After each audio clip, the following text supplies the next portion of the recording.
Hello everyone, আসসালামু আলাইকুম।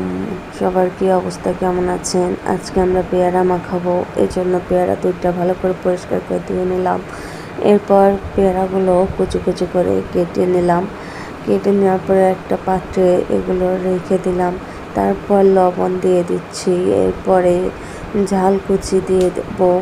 তারপর দেব আপনার হচ্ছে লেবু রস, তারপর তেঁতুলের টক দেব যাতে খেতে অনেকটা মজা লাগে, একটু টক টক লাগবে, অনেক স্বাদ লাগবে খেতে। এরপর এগুলোকে ভালো করে মাখিয়ে নেব, সুন্দর করে হাত দিয়ে মাখিয়ে নেব, কারণ মাখানোর জিনিসগুলো হাত দিয়ে মাখানোটাই একটা মজা লাগে, খেতেও খুবই স্বাদ লাগে। এরপরে এগুলোর মধ্যে একটু বিট লবণ দিয়ে দেবো যাতে আরও একটু টেস্টি হয়। পেয়ারাগুলো অনেক টেস্টি হয়েছে। ভালো লাগলে লাইক কমেন্ট শেয়ার করে দেবেন, পাশে থাকবেন।